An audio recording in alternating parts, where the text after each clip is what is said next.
All right, so I'm going to go over the next stages or next steps of the character. This Wednesday I won't be here for this class, but I'll be here for the 5 o'clock class, okay, and the 8 o'clock if you're here for 8 o'clock. As always, get some reference as you're working on your stuff. So even though you may not want a super muscular person for your character, it helps to know how muscles are inside the body so that as I were to draw these muscles, I know kind of the direction that they're going as I draw them. I know where the dips are, I know where the rounding is. Even on that guy there, you can see. Okay, so it always, like I said, helps to have that. So for this guy here, like I said, I'm not doing anything with the hands yet. I'm just simply focusing on the structure of the character. A couple things to go over as to how this works. Whenever I'm hitting Control D, that's just adding divisions kind of evenly across the character. Oops. So if we were to look at this here, and I hit Control D, it adds more divisions. Oops. Do I have divisions? There it goes. So I have 1.5 million. It's not showing all of them, but 1.5 million divisions here. Now what could happen though is that as I start tweaking and modifying the shape of this, let's say that I need more divisions in some areas than others. Like in the face, there's lots of divisions, but on the back of the head, there's not a lot of detail. It's very like just smooth or bumpy or whatever. This doesn't allow us to do that. So if I were to go back here, let's just say I do this. I'm going to go to my move brush. I'm going to turn this off. And let's say that I pulled this out like that. And then I go to my standard brush, and let's say that I wanted to sculpt here. You'll see that this is not very fine detail. And as I start Control D'ing to add more detail to that area and even more detail to that area, I may be adding in detail or divisions where I don't need it. So now that this is somewhat more complex or somewhat more divided, I've really gone maybe too far in this area to have divisions. Okay, so think about like if we had, let me turn this on here so we can see it. This shape like this, you can see these divisions are kind of like stretched out and it's not very nice. Where here we have some nice round divisions. Let's say I wanted these round divisions all over the place. So there's a couple different ways that people will model stuff. This Control D allows us to obviously do the Control D so we can subdivide it. We can hit Shift D to go down in resolution or D to go up in resolution. Right? So Shift D to go back. There we go. And D to go up. But some people will like to work in Dynamesh. If you watch videos, a lot of the people who are just like sculptors, they just jump right into Dynamesh and they use this exclusively. Now, looking at the divisions here, you can see these are nice and square, these are stretched out. Once I turn Dynamesh on, would you like to freeze? No. Now they're even. So all my divisions across the entire surface are even. And what Dynamesh does is it adds divisions as needed. So if I were to, let's say, pull a part out like this, you can see how those are stretched. I could turn Dynamesh off, turn it back on, and it'll re-subdivide it. Or I can hold Control and just drag into an open space. And that will re-Dynamesh it. Okay? Now if I did the Control D, Shift D thing, that doesn't do that. That basically just gives me no divisions here, but a lot of divisions everywhere else. Okay? So typically I will work with Dynamesh just because of that fluidity there. Also, it gives me the ability to really tweak the shape of my character. So obviously I don't want that. That looks weird. It did it on both sides. So I'm going to go to my trim line or trim curve right there. I'm going to hit OK. So this is some of the brushes in ZBrush are accessible through different hotkeys. So like if I hold Shift and I start painting, that's smoothing, so it'll smooth my stuff out. If I hit Control Shift, it will go to that trim curve. So there's the trim curve. And what it's going to do is it's going to delete everything that's in that black area. Gone. And you'll see with it cut off like that, it just does this. So I can Control drag, and then Dynamesh will just rebuild it. And the other one, it wouldn't. It would just keep it the way it is. And then I can hold shift and kind of smooth that out. Control, drag again, nice and smooth. Okay. Now with the wireframe on, you can kind of see how there's different colors in these areas. Those are what are called polygroups. So let's say that I want to focus on just the head and not worry about the body. I can basically make a group of these polygons and then hide everything else and just focus on the body. Or I can make just each arm a polygroup or the body. It really comes into when you have more specific separated things. It definitely could be functional here, but I typically don't need it for this. If you wanted to do that kind of thing, you can hold control. Oops, let me switch this. I'm going to go to mask, rectangle, there it is. Yes. So now when I hold control, it'll go to the mask rectangle button. So I'm just going to mask this. So I basically masked the head. I'm going to go to visibility and hide point. There we go. So now it's just showing the head. Then I can go under polygroups and say merge visible or group visible. Okay, so now all the head is inside one group. All right, now to bring the stuff back, I just go to control and then I click, control shift and click, there we go, control shift and click. And there we go. So now the head is part of one. You'll see it's the same color as the bottom. But if I control shift click the head, now it just shows me the head. Control shift click the head again, it just shows the body. Okay, so now if I want to focus on one area or another, it's very easy to do that. I can do the same thing with the arms. If I hold the space bar, I can move this around. There we go. So now I have both arms selected. I'll go to visibility. I'll say hide. I'll go to polygroups. I'll say group visible. There we go. And if you want a different color, you can just hit it again. And eventually it'll give you different colors. Not that it matters, but there they are. Control shift click. So now the arms are separate. And then the head. And you can see how I can start hiding stuff just by using that control shift. And then turning different parts on and off to focus on just specific areas. Control shift click out in space and then brings it all back. So I need maybe more divisions on this. So I'm going to go back to my Dynamesh under geometry, under Dynamesh. I'm going to take my resolution up to, let's try that. Control drag, control drag. Sometimes it won't do it unless you turn on the polish and project. All right, there we go. And now it's going to do it. So now I have 500,000 divisions on here. I'm going to turn my polyframe off. It's very blocky, so I'm going to hold shift and start to smooth out those shapes.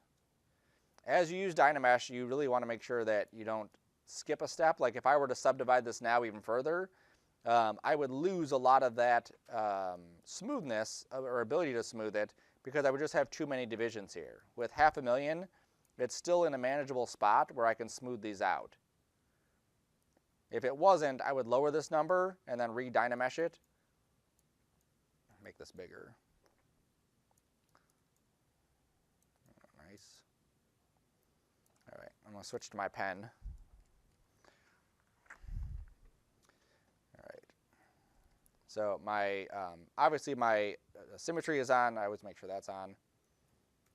I'm going to go to my move tool and I'm just going to start pulling and pushing some shapes here, like what do I want this character to look like. So maybe I do want him to have more of a bigger head like this.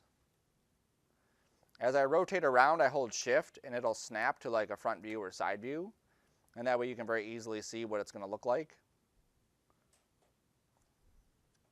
So that might be kind of a neat head there. I need more space on my desk here. I'm going to move the mouth some.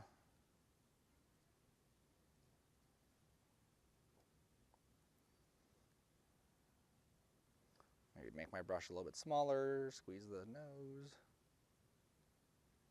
And you can see how I'm just forming different shapes. I'm not like locking anything in yet. I'm not trying to go into crazy amounts of detail on any of the pieces.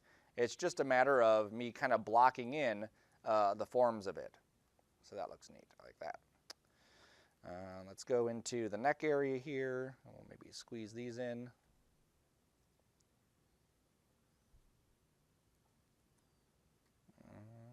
Sometimes you got to hit it from a different angle. There we go. Push this and smooth it out.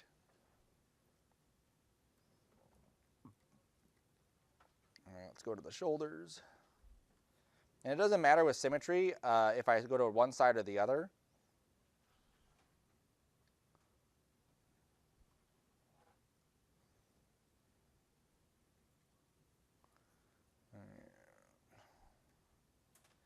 I'm going to go inflate and give my alien like a bigger stomach. There we go. And then smooth it out. Typically when you're using a brush, you'll use the brush and then smooth things out.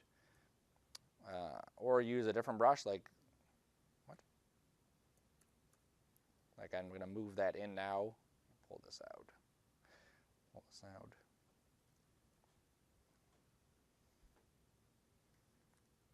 This looks weird here. If you look at this, if you look at these muscles right there, typically they're going to like go inward, where this ab here and this leg here hit. So if I use my Damien Standard brush and I just kind of draw in these lines, oops, undo that, try that again. There we go.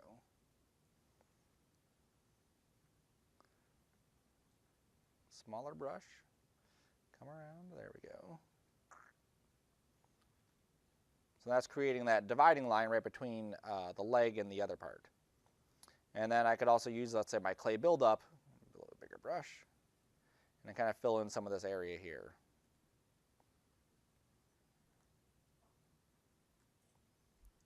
That Damien Standard brush is good if you're trying to like divide stuff up, because it allows you just to draw in like, this is where I want this to be divided, and then I can use my regular brushes like the clay buildup or whatever to really go in there and start tweaking what that geometry is going to look like. And this is what I meant by making sure that we're not trying to go too human. Those legs on a human would look really weird, right? But on an alien, they could work. Especially like the stomach, that looks weird on him. But on an alien, that could work. I'm not going to leave it like that, though. I want to add a little bit more thickness here. Here's where the knees are going to come in, so I'll pop these here. If I'm going to have my character having clothes, I may not want to draw in like actual kneecaps. I may want to just draw in some general shapes of what the pants would look like in that area. I'm going to lower my Dynamesh a little bit. If I just click and then type in, I don't know, 150, control drag, there we go. I can see the count on here, 0.367. It was at 0.5 something, so I'll have less divisions, which means that it's going to be easier for me to smooth it out. If you have too many divisions, it's very difficult to smooth it. You'll go back and forth like a million times before you are able to do it. Let's go a little bit less even further. Let's say 75. There you go. Now 0.0. And then you can see how much easier this is to smooth out. And then as I add divisions, it's definitely lower res, but it's a lot easier to do it at this res than at a higher resolution. I think I needed to maybe cut this line a little bit more, like bring that stomach down further. And then cut this line like that. There we go.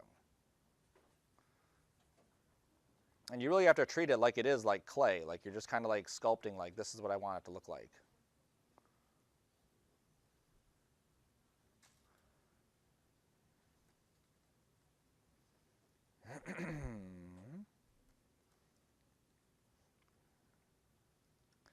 And have you ever seen any of the drawings where people just draw like 1,000 lines and then they kind of come back and pull a shape out of it? Like they'll just draw circles and circles and circles, and then eventually they'll find that right circle for where the head's supposed to be and the right circle for the jaw. That's typically how, like when I'm working in ZBrush, that's how I'm doing it. Is I'm just kind of drawing in some basic shapes. Like here's the shoulder, here's the pec, and then I'm going to start smoothing that out. I'll go to the back. Okay, remember those back muscles, like, like those, these other ones.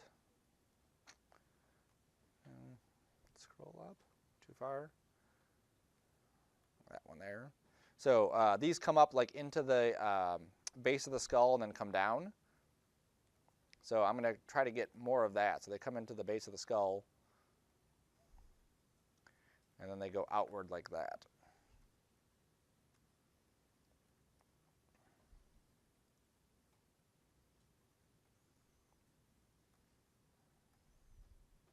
And you don't want to, you don't have to get it perfect. You don't have to try to get it perfect. It's simply a matter of going in there and just starting to put in some shapes, and then eventually you'll be able to kind of pull it out.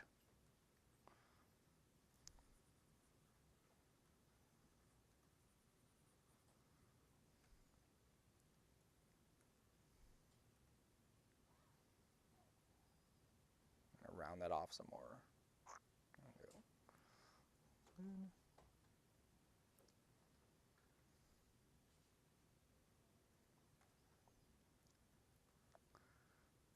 I'm going to give some indication to, let's say, some ribs here. So maybe I'll just push this in some. It's too much there.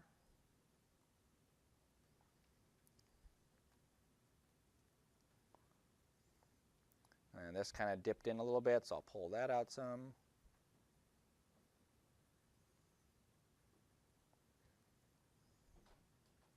Okay, so you can see how it's really starting to flesh out. It's feeling a little bit more like there's some substance to the character. And it's this process over and over and over again. So I add stuff with the clay buildup tool, or I add stuff with the inflate. And then I smooth it out, and then I try to blend it all in.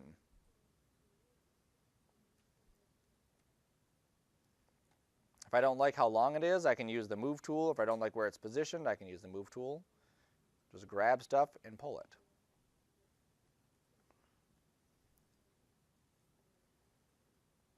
And I may have some random version that just comes of this where I'm like, cool, what if he didn't have hands? What if he had tentacle arms or something? What if he had extra ones and I could duplicate them and have 20 of these if I wanted?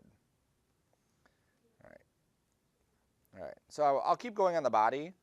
Let's go to the head here and just start fleshing in some of this stuff.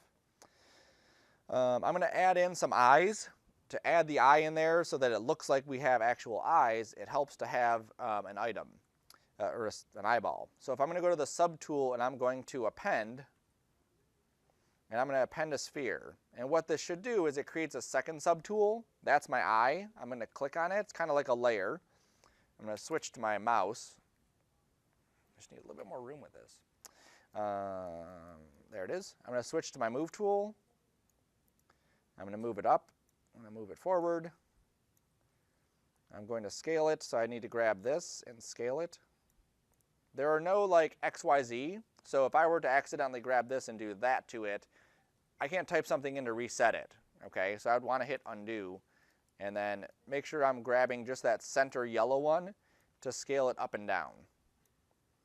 So the eyes are typically bigger than you would think they are.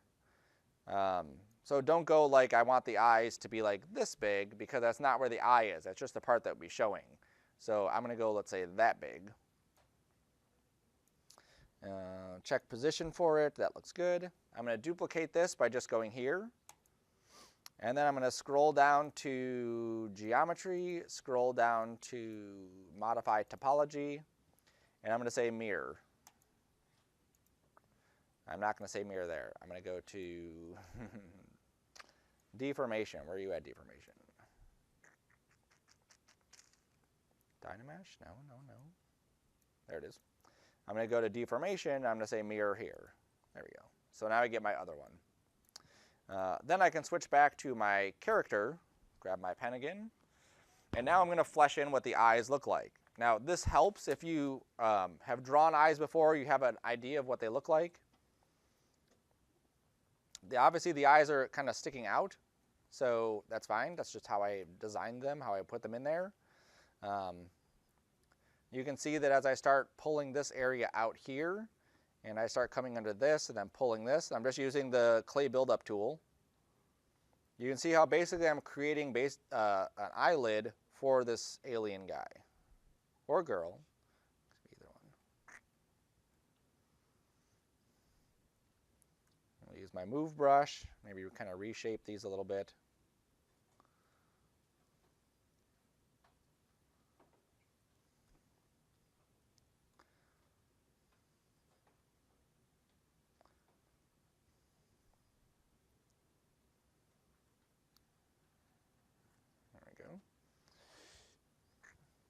Cool.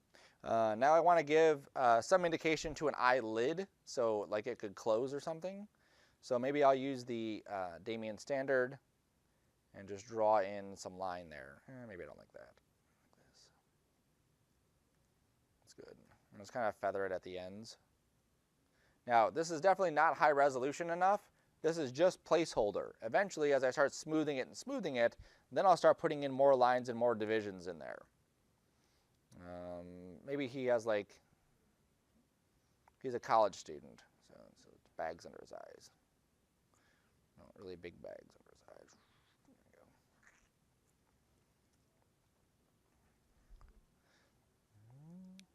There we go. He has, oops, very pronounced eyebrow, or forehead.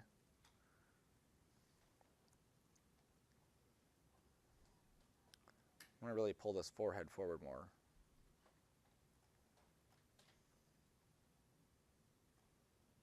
Whoa, too much of a dip there. Let's pull that forward.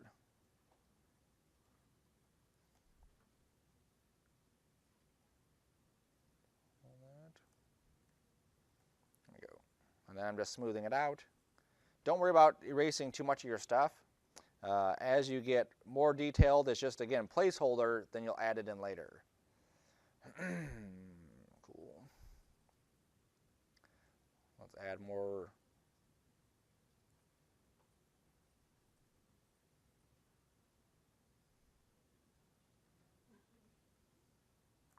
Going across there, that's good. Now I'm going to add the mouth in.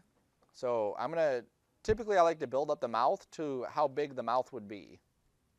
Like if there was no lips there, it's just kind of like a cover. And then I'm going to blend it in. And then I'll use the Damien Standard brush and just draw in what the mouth shape is going to be doing. Like that. Okay, now that's the line for the mouth, so then I can use my clay buildup and then just fill that area in. So like the lower lip is typically puffier than the upper lip. Again, it's an alien, so we don't have to always match that, but typically that's how it is. And then this area will be a little bit thinner, a little bit lighter. I'm going to blend that top part in just by smoothing it. I'll smooth this out a little bit too, not as much. Oops, it's a bumpy lip in a fight. Let's smooth that out. There we go. And again, it's placeholder. It's fine. As I smooth it and add more deformations, it'll flesh itself out more. For the nostrils, I'm going to use my clay buildup and just start putting in some indentations using the Alt key. I use my move tool to kind of move how these are laid out. Maybe push these in a little bit more. And maybe soften that some. There we go. That's still too much there. There we go. All right. So there's my my alien is going to have a very hard time like standing up. That's a huge head. Let me smooth that out. That might be the fun of it though. Maybe the alien has huge feet. Let's give it big feet. Be careful where you get too close. If the legs are too close, when we do the Dynamesh, it'll actually like weld the legs together. And then you have to use some of the other brushes to kind of separate it. Let's use inflate. There we go. And then I'm going to use my trim brush and just trim off the bottom of his feet.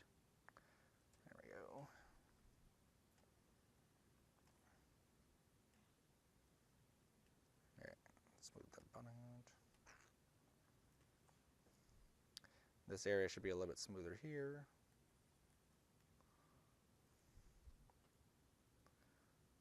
Oops. I'm going to pull this kind of down onto the legs, and then maybe pull this up. There we go. All right, so now I'm going to control drag. Now remember, that's going to refresh my Dynamesh, so I may lose some of my detail when I do this. Okay, it was subtle, but it was there. And that's why I said don't get too concerned about getting it perfect, because as I then go into my Dynamesh for the next level, geometry Dynamesh, I'm at 72, so I'll take this up to, let's say, 128 or 176. I'll control drag again. I'll get more divisions, and then I can start going in for a second level. Eventually, your end character will probably have about 12 million divisions or so on him, and that will allow us, just so you can see, if I crank this up even further,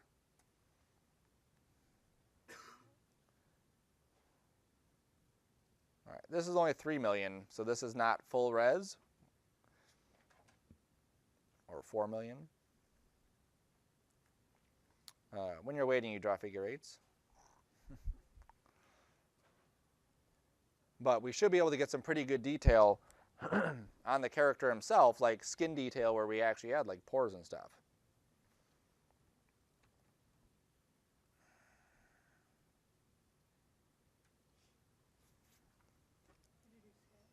What was that? Yeah, you can do scales too. Yep. Any of those brushes I showed before where you download that black and white image of scales or skin pores or anything, they all work the same way.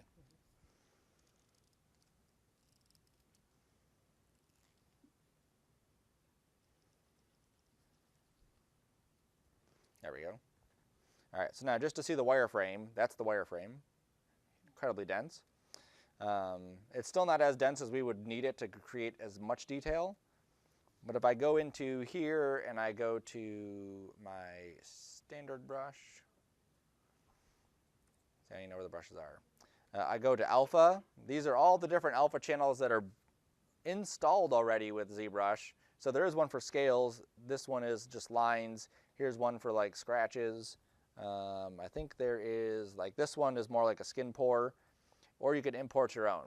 So if I go here and let's say I grab the skin one here, that one is, I don't want that one, or that one, yeah, this one. I'm going to switch this to drag. Okay, so instead of me like drawing it out like I've been doing, this is going to drag that texture. So as I drag it, you can see there's those lines. And so what I would do is I would go through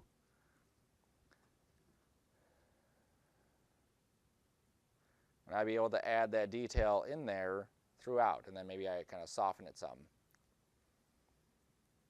Okay, now that's at 3 million divisions. You can see the kind of detail there. If I went smaller, you can't see that. Oops, just too big. You can barely see that detail, so I would need something a little bit more. Go back, undo, undo, undo. Go. Let's try the scale one. Yes.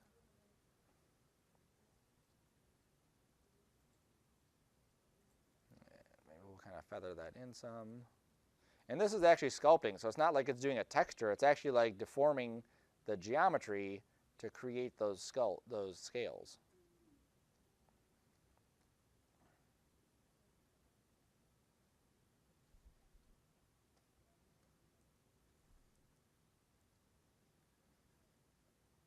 And you'll notice too, like with this kind of workflow, we don't have to deal really with UVs.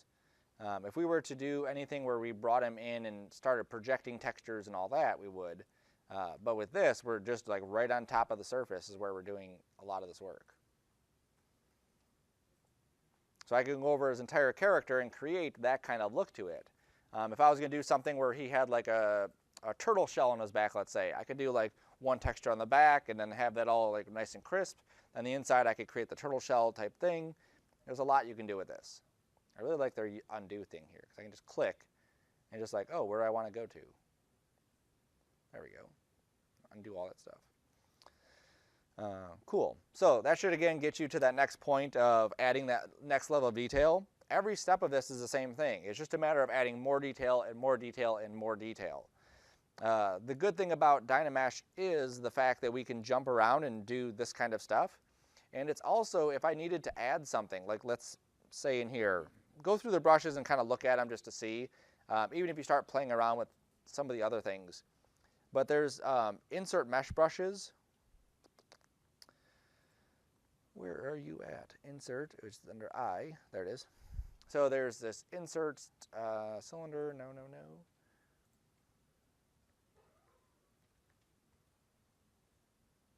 I'm in the right version, yes. I should do insert. There we go. Insert basic. Okay, so when I go to insert basic, which is all these different shapes, let's say that I wanted to create a hand on this model. I would click this, and then when I come over here and I click and drag, that's the brush, is a sphere. And then I can switch to my move tool, move this back some. Okay, switch back to my draw tool, and I'm going to control drag, that deselects my mask. I'm going to control drag again.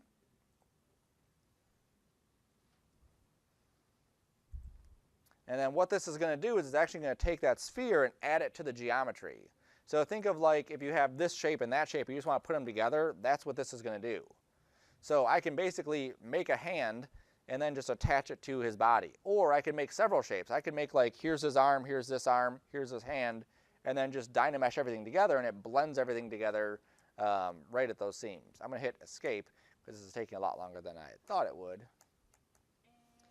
It will not crash. ZBrush will not crash. I have never had it crash on me. It will take a long time. It will take 5 minutes. I will leave it up. I will stop the lecture though. Pizza party, come on now. Yep, there he goes. See? Oops. Yeah, maybe pizza party. But what this would do, you can see, is it blended it right into it. So now as I start sculpting, that sphere is now part of his hand. So at any point, if I like start to lose geometry, like, oh, let's say the butt, right? Because that's usually an area where it kind of loses something. I could drop a sphere back here.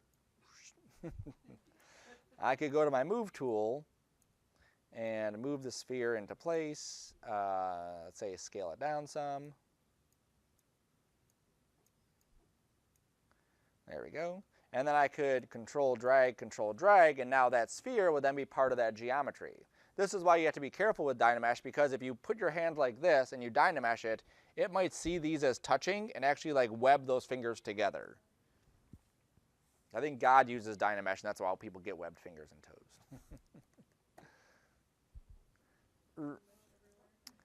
Now there's also, I'm not going to go into it with this one, but inside of ZBrush there are these other insert tools. And there are things like hands and backpacks and straps and screws and bolts and all this other stuff.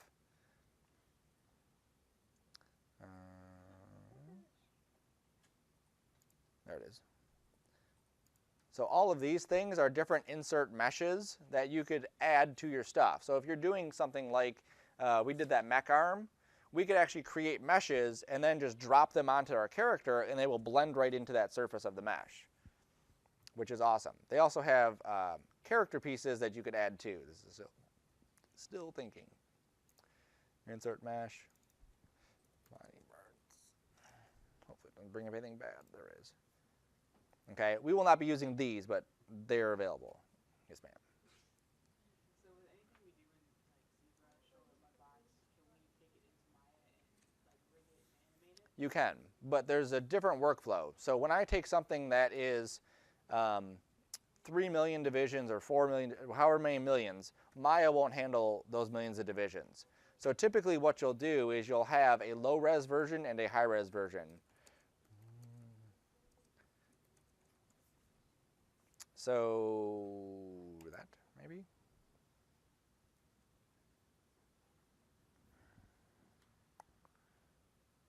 There it is. Okay, so you'll have your high polygon, which is this one. You have your low polygon, which is that one. And what you'll do is you'll basically like bake the high res into the low res so that it creates displacement maps and it creates textures that work with those things. So in order for you to take your character that you built in ZBrush and then make him so that he is animatable and textured and all that stuff, you would have to build a low-res version of your character inside Maya. So all the stuff you see here, all those divisions are not laid out. They're like crazy all over the place. But in this one, they're nice and evenly quadded. Okay? And then when you put them together, you're able to get the low res with the high res detail. So would you want to start in Maya and block them out and then move to ZBrush, or would you? Either way, people work either way. So sometimes you'll see an artist at a studio like ILM where they just jump into ZBrush, they model a character, then they pass it off to the next person, and then they do their stuff. Sometimes, like my preferred method, is to go through Maya and block out a character and then go back to ZBrush and then tweak it there. The problem with that, though, is let's say his head changes shape, right? I decided I want a bigger head, or I want smaller feet. Well, now I have to go back into Maya and tweak it. This part here, of all the jobs in the industry right now, this one from this shape to that shape is one they're typically outsourcing. They're basically giving India high-res models, and then people in India are just, they call it quadding it out, where they just create the low-res model with quads all over the place. So it's definitely something you should know how to do, but it's not something that if you worked at a huge studio, you may be doing all the time. Around here, you're going to be doing it if you do it. A lot of times they'll do,